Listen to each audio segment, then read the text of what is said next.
69편 다윗의 시. 하나님, 나를 구원하소서. 이제는 도저히 버틸 수 없습니다.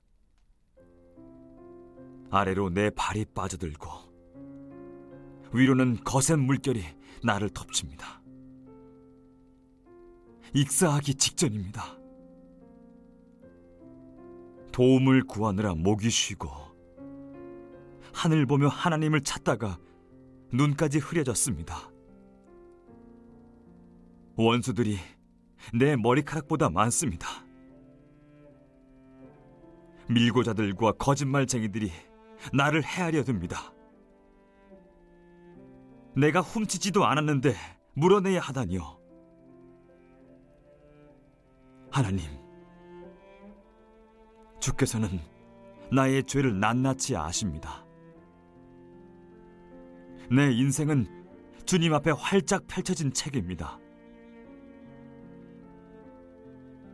사랑하는 주님, 만군의 하나님, 희망을 품고 주님을 바라보는 이들이 내게 일어난 일로 낙담하지 않게 하소서.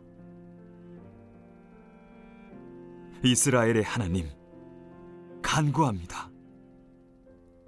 주님을 찾는 이들이 나를 따르다가 막다른 곳에 이르지 않게 하소서. 주님 때문에 바보가 된 이 몸, 얼굴 보이기 부끄러워 숨어 다닙니다. 형제들은 나를 길거리에 불황자 대하듯 하고 가족들은 나를 불청객 취급합니다. 내가 말로 다할 수 없을 만큼 주님을 사랑합니다. 내가 주님을 미친 듯이 사랑하기에 저들이 주님을 싫어하는 모든 이유를 들어 나를 비난합니다. 내가 기도와 금식에 힘쓸 때 더 많은 경멸이 나에게 쏟아집니다. 내가 슬픈 표정이라도 지으면 저들은 나를 광대 취급합니다. 주정뱅이와 식충이들이 나를 조롱하며 축배의 노래를 부릅니다. 그러나 나는 그저 기도할 뿐입니다.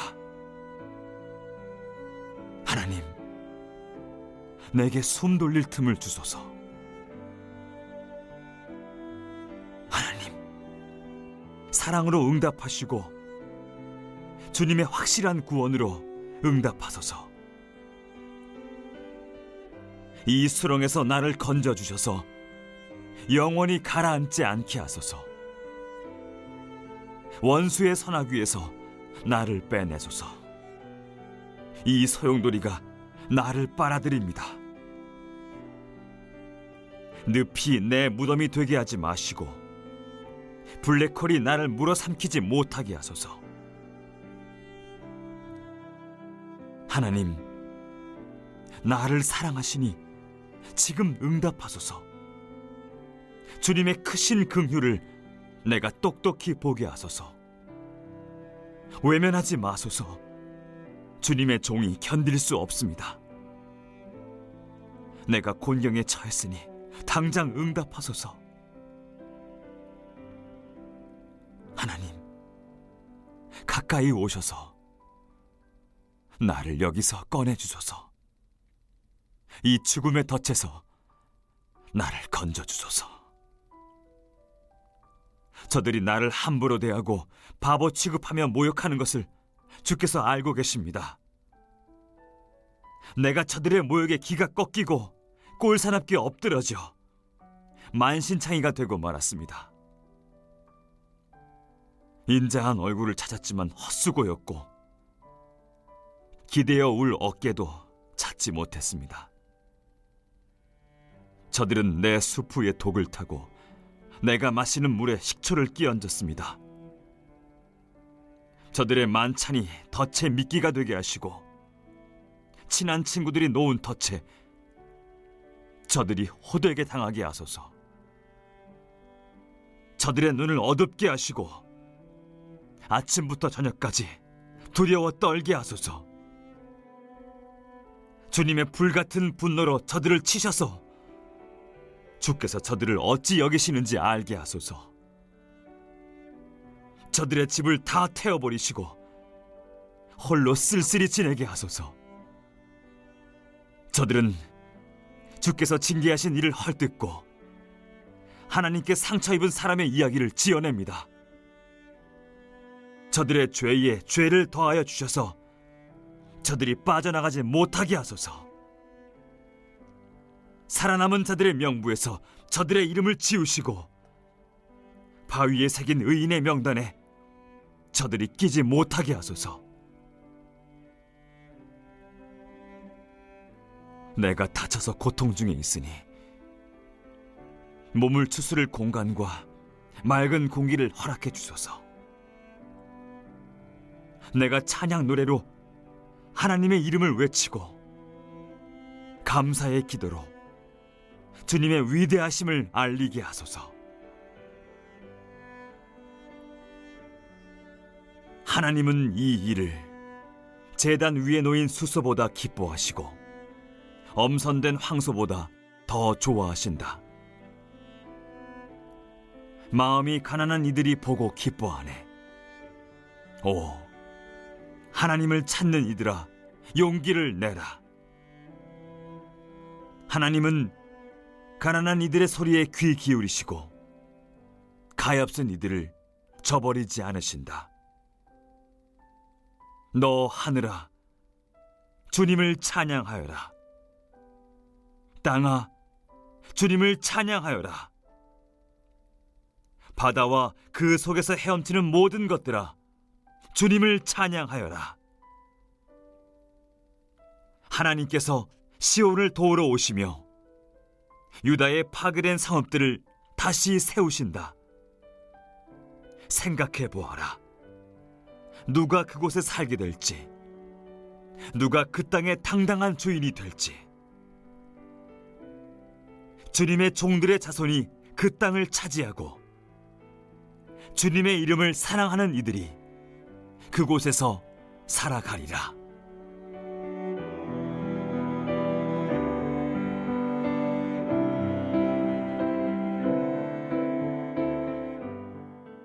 하나님이여 나를 구원하소서.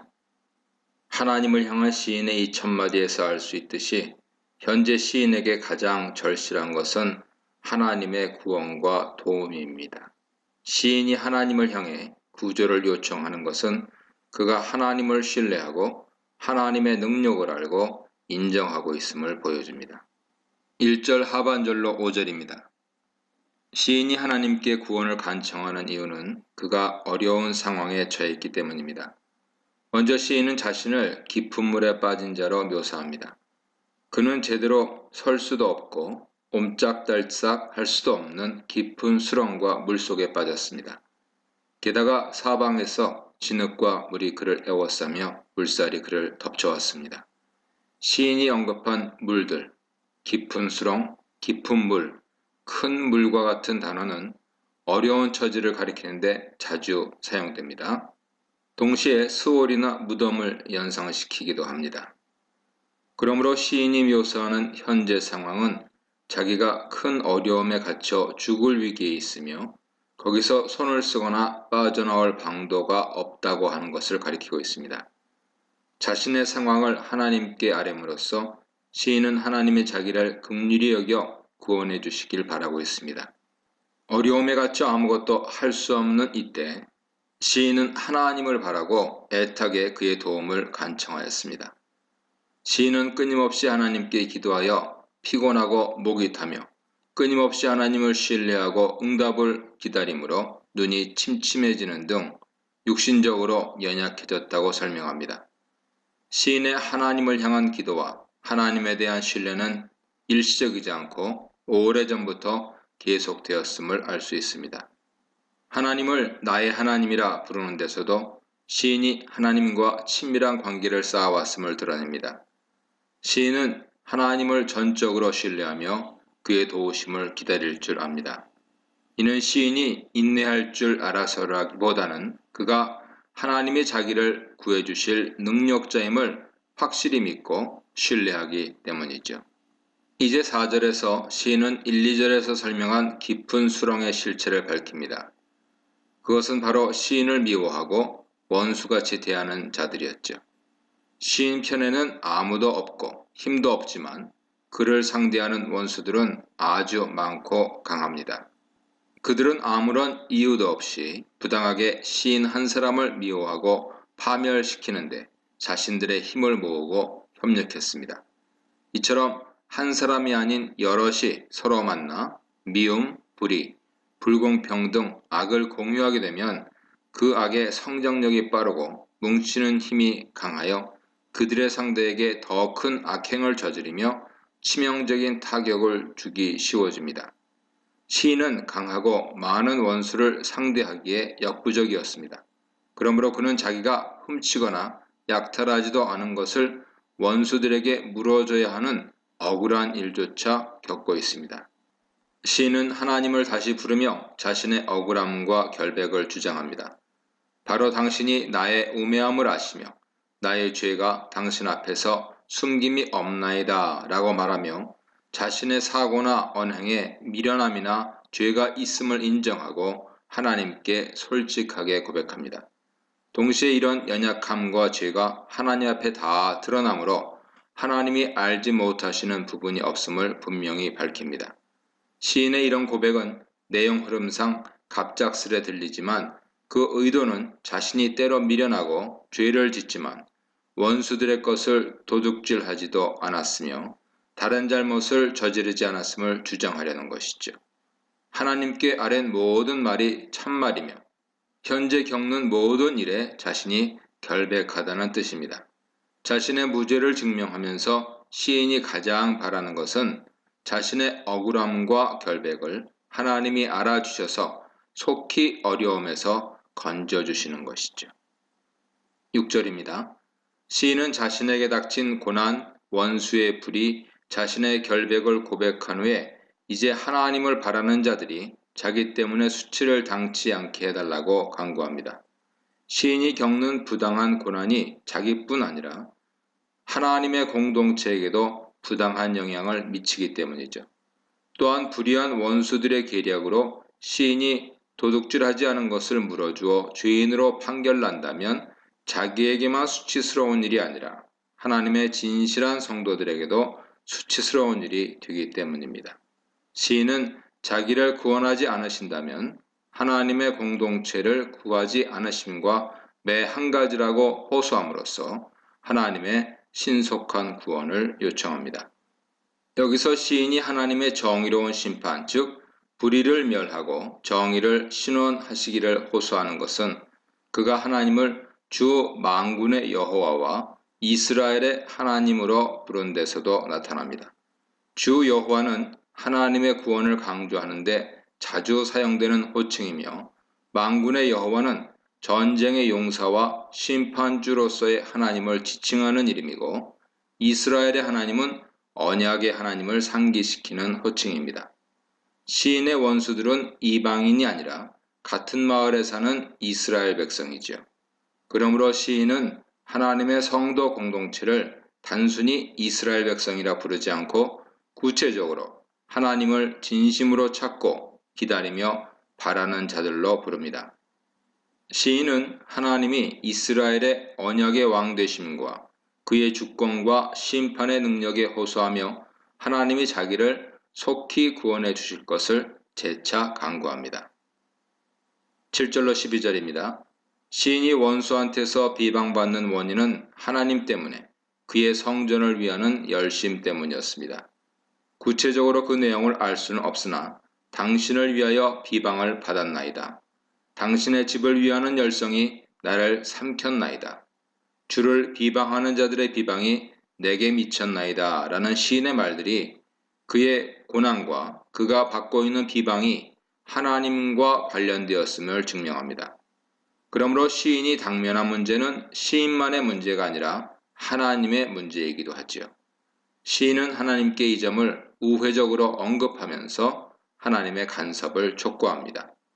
원수들의 부당한 행동으로 시인이 당하는 고난의 영역은 더 넓어졌습니다. 원수들이 그의 하나님을 향한 열심을 트집잡고 헐뜯고 거짓말을 일삼고 거짓 소문을 퍼뜨려 시인에 대한 소문이 흉흉해지므로 시인은 수치심에 얼굴을 들고 다닐 수도 없게 되었습니다.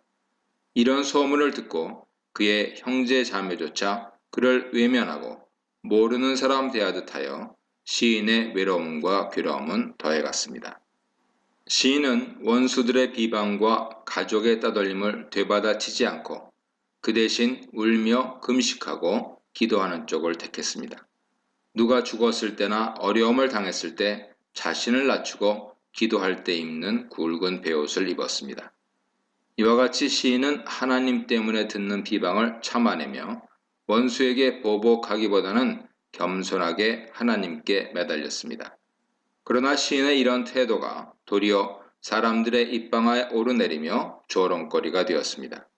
성문에 모여 장사하고 물건을 사는 자, 재판이나 모임에 참여하는 자, 성을 출입하는 자 등 마을의 여느 사람들서부터 술 취하여 정신을 가누지 못하는 자들에게까지 시인은 비난과 조소와 욕의 주인공이 되었습니다. 시인처럼 비웃음거리가 되고 괴롭힘을 당할 때 참기 어렵지만 그 원인이 나의 실수나 죄라면 인정하고 회개해야 하고 아니라면 감사하며 참아내야 합니다. 남의 악한 언행과 죄로 인해 내가 다른 죄를 짓지 않도록 주의하는 태도를 익혀서 주를 진정으로 바라보는 성도가 되어야 하겠습니다. 이 문단에서는 자신을 위한 부르짖음, 공동체를 위한 부르짖음, 하나님과 부르짖음에 대해 묵상해 보시기 바랍니다. 13, 15절입니다.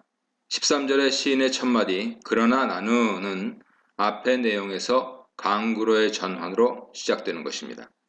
1절 12절에서 시인은 당면한 고난, 즉 고난의 기쁨, 기도와 고통으로 쇠한 육체와 마음, 원수들의 불의한 행위, 자기 때문에 다른 성도들이 받을 고통, 하나님과 성전에 대한 열심 때문에 들은 비방, 가족들의 외면, 기도와 금식, 마을의 조롱거리가 된 자신에 대해 탄식했습니다. 시인의 탄식은 단순한 하소연만이 아니라 하나님이 자기 상황을 재판장으로서 판단하시고 긍휼을 내려 구원해 주시길 간접적으로 구하는 행동이죠. 이제 시인은 직접적으로 또 적극적으로 하나님께 구원의 응답을 간청하는 데 열중합니다. 계속된 기도에도 하나님의 응답이 없지만 시인은 이때를 은총의 때, 기도 받으실 만한 때, 나를 반기시는 때로 번역됐죠. 기도 받으실 만한 때라고 부르며 이 시간을 하나님이 응답하실 기회로 삼으시길 기대합니다. 하나님을 향한 시인의 간구는 두 단락으로 나눌 수 있는데요.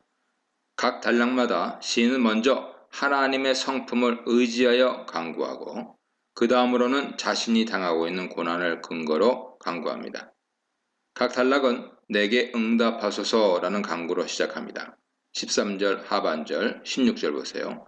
또한 각 단락에 7개의 간구 문장이 긍정과 부정 형태로 섞여 나옵니다.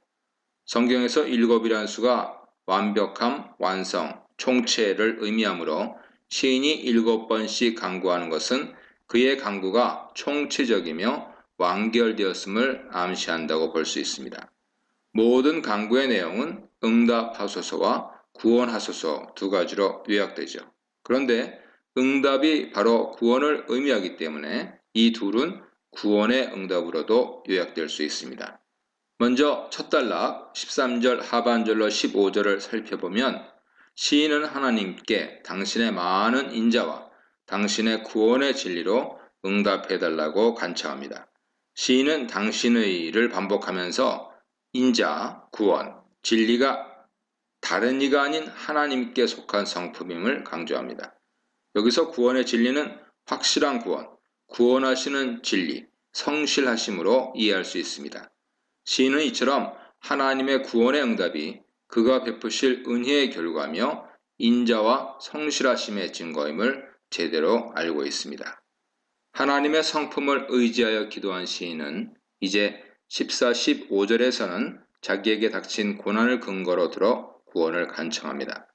여기 나오는 6가지 강구는 모두 구원하소서 의미와 일맥상통하죠.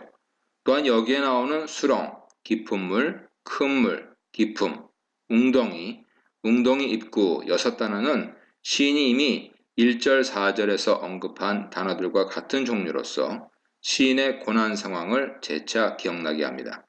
본문에는 이 6단어에 시인을 미워하는 자들을 더함으로써 수렁과 물의 정체, 즉 고난의 주범이 시인의 원수들임을 확실히 밝힙니다. 이로써 고난과 관련된 단어가 7이 되므로 이 숫자에는 자신의 고난이 총체적이며 위중하다는 것이 함축되었다고 볼 수 있습니다. 또한 이미 4절에 나온 시인을 미워하는 자들이라는 구체적인 표현을 재사용함으로써 시인을 이유 없이 죽이려 하고 도둑으로 몰고 그에 대한 거짓 소문을 내는 등 원수들이 시인에게 저지른 악행을 하나님이 다시금 기억하시고 자기를 긍휼히 여기시기를 바랍니다. 시인은 이미 원수들이 파놓은 깊은 수렁에 빠졌고 원수들의 비방과 거짓 소문에 큰 물에 휩싸였습니다. 그러므로 하나님이 자기를 수렁과 깊은 물에서 끌어내시길 간구하고 자신이 수렁과 물의 세력에 매몰되지 않기를 기도합니다. 이 최악의 상황에서 남은 길은 시인이 빠진 수렁의 입구가 닫혀 그가 그곳에 완전히 매장되어 죽거나 하나님이 그에게 은혜와 인자를 베풀어 수렁에서 그를 건져내어 살리시는 것이기 때문입니다. 16, 18절입니다. 13, 15절에 이어 16, 18절에서도 시인은 계속해서 하나님의 구원의 응답을 촉구합니다. 16, 17절에는 4가지 간구가 등장하는데 이들 모두 하나님의 응답을 구하는 기도입니다. 히브리 원문에서 16절 첫 문장과 17절 마지막 문장이 똑같이 내게 응답하소서로 나와서 서로 연결되면서 하나님의 응답을 재촉하는 구실을 합니다. 이 중간에 나오는 내게로 돌이키소서와 당신의 얼굴을 숨기지 마소서 또한 의미상 서로 연결되죠. 전자는 하나님의 얼굴을 시인에게 향하여 주목해달라는 뜻이며 후자는 하나님의 얼굴을 보여달라는 뜻으로서 근본적인 의미는 같습니다. 또한 응답해달라는 우회적인 표현이죠. 한편 18절에 나오는 3가지 간구, 내 영혼에 가까이 하소서, 내 영혼을 구속하소서, 나를 성령하소서 하는 것은 구원하소서로 요약할 수 있습니다. 이 중 구속과 성령은 특히 값을 지불하고 노예를 해방하거나 땅을 되찾아주거나 죄인을 풀어줄 때 사용되는 단어입니다. 시인은 하나님이 자신의 구속자와 속량자 되심을 언급하면서 하나님의 구원의 응답이 속히 그에게 임하시길 바랍니다. 한편 16, 18절 간구는 하나님의 성품과 시인의 고난을 근거로 제시됩니다. 하나님의 성품으로는 13절의 인자하심이 반복되었고 선하심, 긍휼이 덧붙여졌습니다. 13, 16절에 나오는 하나님의 성품, 은총, 인자하심, 성실하심, 선하심, 긍휼은 하나님이 출애굽 후 금송아지를 만들어 그를 반역한 이스라엘과 다시 언약을 맺을 때 하나님이 직접 언급하신 당신의 대표적인 성품이죠. 출애굽기 34장 6절 보세요. 시인은 하나님이 자기를 건져주심으로써 그의 언약과 성품을 확증하시길 기대합니다.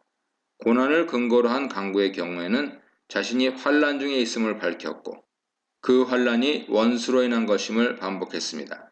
14절에 나를 미워하는 자들과 마찬가지로 18절에서 내 원수들을 언급함으로써 시인은 하나님이 원수들의 악행을 갚아주시고 시인을 속히 구해주시기를 재촉합니다. 19, 21절입니다. 간구를 마친 시인은 수욕과 외로움 속에서 긍휼함을 얻지 못한 자신의 모습을 하나님께 내어놓습니다. 19절은 당신께서 나의 비방과 나의 수치와 나의 능력을 아시나이다로 번역되는데 이때 시인은 나의를 반복하여서 모든 비방과 욕이 자신에게 향했음을 강조합니다. 또한 주어인 당신을 강조하여 자기의 상황을 제대로 아시는 분이 하나님이심을 분명히 밝힙니다. 시인이 5절에서 그의 실수나 죄를 하나님이 아신다고 고백하며 자신의 무죄를 강조했다면 19절에서는 그의 고난을 하나님이 아신다고 고백하며 원수들의 유죄를 강조합니다. 시인이 나의 대적들이 다 당신 앞에 있나이다 라고 말하는 의도는 하나님이 그들의 악행을 다 보셨음을 재차 확증하고 그들의 악행을 가볍게 여기지 마시고 심판하시길 바라는 데 있습니다. 하나님은 거짓말을 퍼뜨리지 말고 악인이나 다수를 쫓아 무죄한 자를 정죄하는 증인이 되지 말라고 경고하셨지만 시인의 대적들은 서로 연합하여 그를 비방하고 모함하고 거짓 소문을 퍼뜨리지 않았습니까? 더구나 시인은 그들의 공격 속에서도 하나님을 신뢰하는 믿음을 지키고 정직하고 의롭게 행동하지 않았습니까? 이제 누가 이런 불의한 자와 정의로운 자를 제대로 심판해 주실 것입니까? 비방을 듣고 수욕을 당한 시인은 마음이 깨지고 근심이 가득했습니다. 또한 원수들뿐 아니라 자신의 가족과 마을 주민들로부터 외면당하고 있었으므로 외로움이 가득했습니다. 그는 사람들 중에서 자기를 긍휼히 여기고 위안해 줄 자를 바라고 찾았지만 그런 자는 어디에도 없었습니다. 시인은 완전히 혼자가 되었죠. 원수들은 시인에게 쓴 식물, 쓸개로 번역되었죠.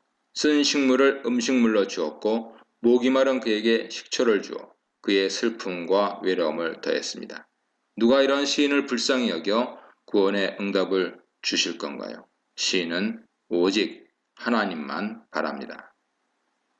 이 문단에서는 하나님의 응답과 믿음, 하나님의 인자와 믿음, 하나님의 지식과 믿음에 대해 묵상해 보시기 바랍니다. 22, 28절입니다. 대적들의 핍박으로 고통을 호소한 후 시인은 그들에게 하나님의 심판이 임하기를 간구합니다. 이 간구는 신명기 27장 15, 26처럼 12문장의 저주로 구성되었습니다. 26절을 빼고 각 절에 2문장씩 나오며 26절에는 그들이 심판받아야 할 이유가 기록되었습니다. 시인이 원수의 심판을 구하는 것은 이기적인 복수심 때문이 아닙니다. 시인은 그들에게 잘못이나 해를 끼치지 않았으며 그들의 부당한 비방과 요구에 보복하기보다는 겸손과 눈물의 기도와 금식을 택했습니다. 하나님 백성에게 악을 행한 자는 하나님께 악을 행한 것과 마찬가지고 그의 나라의 질서를 어지럽힌 것이므로 시인은 하나님이 정의로 그들을 심판하시길 바랍니다. 물질적, 육신적, 정신적, 영적, 사회적인, 총체적인 심판이 원수들에게 임하기를 하나님께 요청합니다. 22절은 대적의 밥상과 평안이 올가미와 미끼가 되어서 그들이 공경과 멸망에 빠지게 해달라는 간구입니다. 밥상과 평안은 악을 저지르면서도 일상에서 풍족함과 평안을 누리는 대적의 모습을 표현합니다. 이 모습은 쓴 식물과 식초로 차려진 밥상과 근심이 가득한 시인의 모습과 대조를 이루어 시인의 일상의 평안을 앗아간 대적의 악행을 상기시킵니다. 23절은 대적의 눈이 멀고 허리가 흔들려 육신이 쇠진하기를 바라는 기도입니다. 현재 악인의 육신적 건강은 그들의 핍박 때문에 울부짖고 금식하며 목이 쉬고 눈이 침침해지고 몸을 가눌 수도 없게 된 시인의 상태와 대조되죠. 24절은 하나님의 진노가 그들에게 임하게 해달라는 간구입니다. 이는 원수들의 죄가 커서 하나님의 노여움과 심판에서 벗어날 수 없음이 확실함을 나타내죠. 25절은 대적의 집이 폐허가 되고 그의 가족 및 거주하는 모든 이가 대적과 함께 멸하기를 바라는 간구입니다. 시인은 대적의 거짓 소문 때문에 가족과 주민들로부터 부당한 따돌림과 멸시를 받았습니다. 그러나 이제 대적들은 그들이 저지른 악행 때문에 그를 아는 자들의 고통을 보게 될 것입니다. 시인이 왜 이와 같은 심판을 대적에게 내려달라고 간구하고 있습니까? 26절에서 시인은 자신을 하나님이 치신 자, 하나님이 상하게 하신 자로 표현하며 원수들이 자기에게 긍휼을 베풀기는커녕 오히려 부당하게 자기를 핍박하고 비방했기 때문에 그들이 심판받는 것이 당연하다고 설명합니다. 마지막으로 27, 28절에서 원수들의 최후에 대해 간구합니다. 이 두 절은 의미상 서로 연결되죠. 27절은 원수들의 죄악에 죄를 더하여 하나님의 공의나 구원을 얻지 못하게 해달라는 간구며 28절은 원수들을 생명책에서 지워 의인들의 이름과 함께 기록되지 않게 해달라는 간구입니다. 이 간구들의 공통점은 악인들의 유죄 판결과 그 결과죠. 원수들은 그들의 죄악으로 말미암아 의인들이 누리는 하나님의 구원과 생명을 얻지 못할 것입니다. 그들의 소속은 행악자 무리이며 의인의 무리에 낄 수 없습니다. 29, 31절입니다. 시인은 13절에서 그러나 나는으로 시작하여서 탄식에서 강구로의 전환을 이루었고 이제 29절에서도 그러나 나는으로 시작하며 원수에 대한 심판의 강구에서 하나님 찬양으로 전환을 이룹니다. 29절의 찬양으로의 전환은 이 시 전체의 전환점이죠. 아직 하나님의 구원에 응답이 없어서 시인의 상황이 변한 것은 없지만 그는 하나님을 찬양할 의지가 있고 그만큼 하나님을 신뢰하고 있습니다.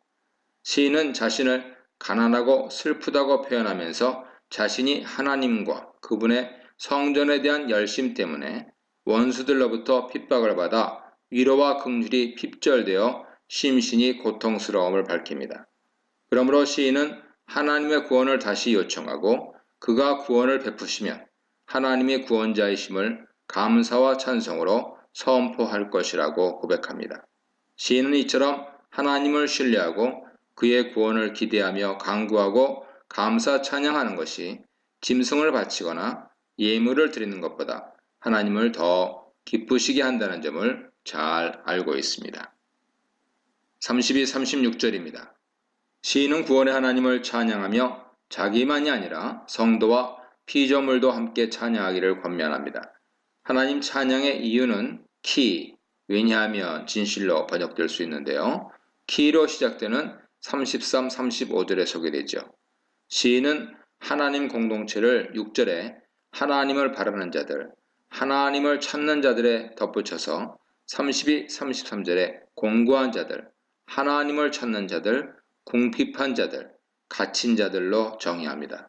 다만 단지 고통에 처했고 포로나 죄수라 해서 성도라 할 수 없으며 부유하거나 자유를 누린다 해서 성도라 할 수는 없습니다. 시인이 정의하는 성도란 삶이 평화롭든 공고하든 하나님을 찾는 자들이며 특히 고난의 때 다른 데서 도움을 구하지 않고 오직 하나님만 신뢰하며 그의 도움을 구하는 무리입니다.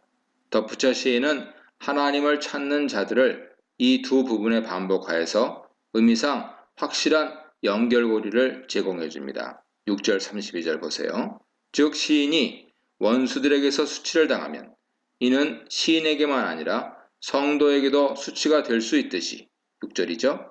하나님이 시인을 구원하시면 이는 시인에게만 아니라 성도에게도 기쁨이 되며 기운나는 일이 될 것입니다. 32절이죠. 시인은 하나님이 곤란에 처한 성도를 모른 채 하거나 업신여기지 않으시고 그들의 기도에 응답하신다고 선포하며 무리를 하나님 찬양에 동참케 합니다. 이처럼 자신만을 위해 기도한다면 하나님의 응답과 그로 인한 기쁨의 기회는 한정되지만 다른 이들을 위해 기도한다면 하나님께 응답받고 기뻐 찬양하는 기회는 무한정 늘어날 것입니다. 공동체의 찬양을 격려한 시인은 이제 하늘, 땅, 바다, 그 안의 생물 등 피조물을 향하여 하나님을 찬양하라고 외치고 그 찬양의 이유를 밝히며 시를 마칩니다. 피조물이 그의 창조주이신 하나님을 찬양하는 것은 당연하지만 오늘 시인이 하나님 찬양의 이유로 제시한 것은 하나님이 이스라엘, 더 나아가 그의 성도를 향해 베푸실 구원과 회복의 은혜 때문입니다. 첫 번째로 하나님이 시온을 구원하실 것입니다. 둘째, 하나님이 유다 땅 곳곳에 성읍을 세워주실 것입니다. 셋째, 하나님의 백성 이스라엘과 후손이 성읍에서 기업을 차지하며 살 것입니다. 여기서 시온 유다를 언급하고 있으므로 남유다를 지목한다고 볼 수도 있고 나라, 백성, 기업의 회복을 언급하므로 구원 시기를 어떤 전쟁 이유나 포로 이유로 추측할 수도 있습니다. 그러나 이 시편의 전체 문맥에서는 역사적 상황을 짐작케 하는 단서가 없어 언제인지 시기는 불확실하고 찬양의 이유 또한 이스라엘만이 아닌 모든 성도에 대한 하나님의 이상적인 축복으로 볼 수 있으므로 시기에 집중하는 것은 적절하지 않을 수 있습니다. 문맥상 중요한 것은 현재뿐 아니라 미래에도 그의 백성을 지키고 축복하실 하나님을 찬양하는 데 있으므로 그 내용과 의미를 더 살펴보아야 합니다. 먼저 하나님이 시온을 구원하심은 이스라엘의 회복을 암시하며 특히 시온이 하나님의 성전이 있는 예루살렘을 지칭하므로 하나님의 임재와 예배가 회복됨을 암시합니다. 나아가 유다 성읍의 건축은 시온 구원과 밀접하게 관련되며 하나님의 공의로운 통치와 평화가 각처에 임할 것을 상징합니다. 그리고 백성이 땅을 소유하고 그곳에 거주하는 것은 기업의 축복과 하나님의 공급하심을 의미합니다. 땅 또는 기업의 약속은 하나님이 아브라함 언약을 통해서 그와 그 자손에게 주신 것으로서 땅이 한 세대만이 아니라 자자손손의 삶의 기틀이 될 것을 확증합니다.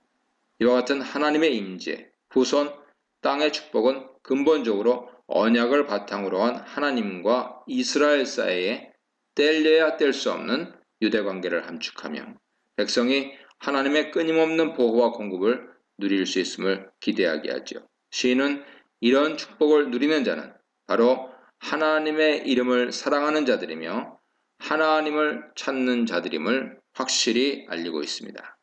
이 문단에서는 즐거움 대신에 재난을, 불평 대신에 찬양을, 절망 대신에 희망을 대해 묵상해 보시기 바랍니다.